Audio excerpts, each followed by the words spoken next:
Hello everyone and welcome to what is the final round of Tri-C, the 2023 season. We are looking at ourselves in a KA, ready to get out there and qualify as we warm up our tires. We had a really good warm up, fourth in terms of overall pace, but let's see what we can do. You can tell that what wasn't fourth overall worthy was that absolute horror show of taking that chicane through there, those S's into the bus stop, and absolutely ruining our qualifying for ourselves. But it's still not a good deal, but it's not a terrible deal either because we are still starting in P7, not too far off, still some pretty good positions right there. We get a really good start. We're going to see what we can do as we get the inside into turn one, but it's soon going to turn into the outside as the 907 almost climbs up in the back of somebody else, and we have the number 2, Mr. Idelson, right here. I'm going to try to stick it around the outside, but it's just not going to work out. It usually never works out, so we're going to just tuck in right behind. We're going to go defensive into the hairpin because it is good to go defensive if you don't want to lose any positions. Now we have a little bit of a kerfuffle here in the front. We're going to see if we can hang it around the outside. It's absolutely not going to work out. And through this double right-hander, we're going to see if we can get a really good exit. We have Ethan in the 921 GFC. I am absolutely unaware that he's going to make a move on me, so I just leave the door nice and open for me. Very polite to, very polite of me to allow other drivers to, be in front, right? Very, very good racecraft. I highly suggest it if you are someone who I'm trying to get past. But for now, we're not going to worry about that. We still are within arm's length. We don't want to get too much further than that, as the 73 of Michael right here gets absolutely trained, the type of train that I don't like to see happen to myself. But when it happens to other people in front of you, you know what, I'm just going to join the party as I do right through here, through the double right-handers. We're going to try to get the power down, make ourselves nice and extremely aerodynamic. It's not going to work out, but we're able to be deep on the brakes onto the apex and track it all the way out, and he is not able to fight back that position. Now, we find ourselves in a bit of a situation as we have lost a little bit of time to Idelson and Ethan right here. We're going to see what we can do, see if we can make up a little bit of time. We're not going to make up that time on the straight, I promise you that, with what we've seen in the past, but through this technical session, it's a pretty good opportunity to just kind of make up some time right here as Ethan sends it up on the inside. Nice little block pass through there. The number 2 gets sent wide, and it gives me the great opportunity to just get back into contention for a potential 6th place. Absolutely magnificent opportunities that are being handed to us during this race. Now, we're going to come in here right a little bit further away from the apex than we might like. We do check back and we see that we are pretty clear from everyone else behind us. And going into the final 3 laps right here, we're in lap number 10. Adelson is going to make a move on Ethan right here. It's going to put me right back into contention. They're kind of side by side. Ethan kind of comes back. I have to avoid it a little bit to make sure that we don't send ourselves into any types of barriers, which would not be ideal. So we tuck in once again. Ethan is going to see he's too far back to make a move. We have Adelson tucking in, making himself nice and aerodynamic, protecting himself from any kind of threat. And as we go into the final 2 laps, we are in a pretty good place to pick up any sort of scrapping that goes on right in front of us. However, we got to make sure that we keep it clean. We don't get involved in this kind of scrapping that we are talking about. Let's see if he's going to make a move through here. I suspect that Adelson is going to go defensive. I'm going to go all the way outside, but I go way too far out on the brakes. I miss the apex. It would have been potentially a good opportunity to kind of cut back on the inside, but to take advantage of opportunities like that, we must remember to take the proper racing line. Very, very, very important. But as we get into the final turn of the second to last lap of the race, we're going to see what we can do. We have lost a little bit of time, but as we've seen in the past, we're going to make up all of it right here into this braking zone as we are absolutely incredibly masterful on those OTK brakes right there as we go through here, through the left-hander, through the other left-hander, through the right-hander. We're still way too far back. We're going to go around the outside, and this is exactly what I should have done on the lap prior, but in avoidance of absolutely murdering ourselves on a curb, I have to take a little bit of avoidance and realize we're still in a pretty decent place, and let's not kill ourselves here. But as we tuck in, nothing is going to happen in front of us. They keep it clean, and we are able to secure a pretty decent 8th place. And what that means is that I will now be starting on the outside of turn 1, but on the inside of turn 2 and turn 3. So this might give us a pretty good opportunity as we go in through the world's bumpiest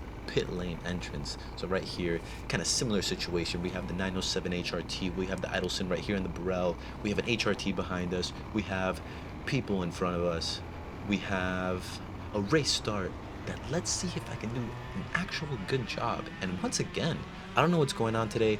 We had, we're getting good starts, we're getting, good starts, and we're making up positions right here. We make up one position. Thankfully, because we were on the inside, exactly what I was talking about, you kind of have to make sure you don't get absolutely trained going into turn 1, but turn 2 and turn 3 are going to be at your advantage. So Idelson is going to go super defensive through here, and I'm just going to give him a little bit of bump and show him, hey, let's work together, let's find some pace and get ourselves up into contention. We are P7, the leaders are right there in front of us. I want to just work together and get away from everybody else and just move ourselves up into a pretty good position right here. As I don't track it all the way out, I'm going to tuck right behind him and show, hey man, nor can I even get in front of you, but let's work together at the same time, right? So going into this section right here, the HRT gets all over the place. If we're looking at the rear mirror there, sending a little bit of an opportunity for Ethan to kind of make a move on him as well. So right here, I'm pretty close. I'm not going to make a move. I'm a bit too far back, but who isn't too far back is Ethan behind us, making up some positions from the start.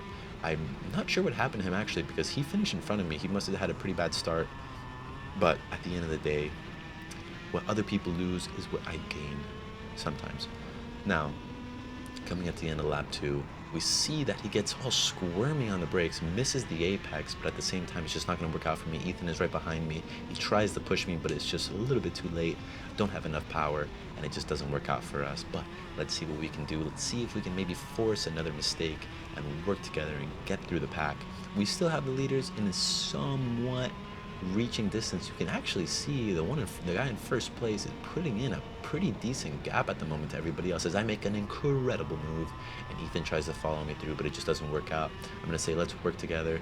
These guys are not that far away from us. Let's see what we can do. Let's see if we can get in contact with the front runners right here. And as we get into lap number 5, we haven't made much progress in terms of the people in front of us. However, I built a pretty good gap to the two behind me. So kind of right now in what you call no man's land until we are receiving an early Christmas present, early Thanksgiving present right here as the two people in front of us collide, and I actually kind of give him a little bump, whatever, maybe take that apex a little bit faster if you don't want to get bumped. However, he's going to come right back on the inside of me right here, and I just have to settle in behind the 907 HRT. I want to work together with him. I don't want these people to catch up behind me. So coming into this braking zone right here, we do a pretty good job at sticking right behind them.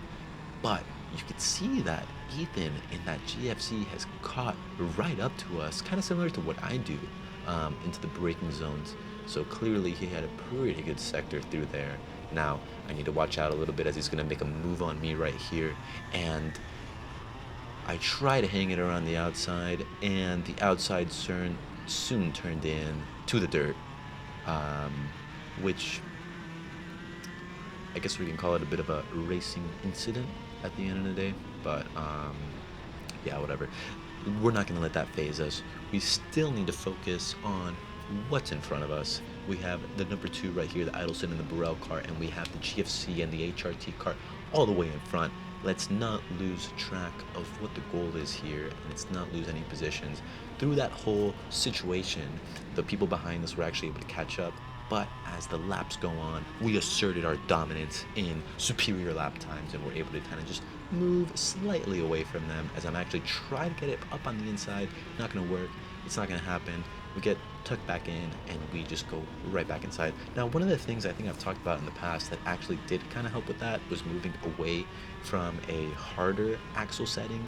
Now, another thing that I did recently that didn't happen in this race was actually switch to a VG seat. And as you see here on the left, someone just, I don't know, I guess decided not to race anymore. Now, unfortunately for me, the person who decided not to race anymore was actually still behind me. So it actually doesn't really affect me at all as I would have liked. Now, there's also somebody right there on the left who decided to, I guess, just quit as well. I guess I don't know what's gotten into these people, but unfortunately, once again, it's not the people in front of me who are making those mistakes. But as we kind of get into lap number 20, we kind of had, just this rubber band effect where I kind of, on the infield, I'm able to get closer. He goes super defensive, realizes that I'm super far back, not going to happen.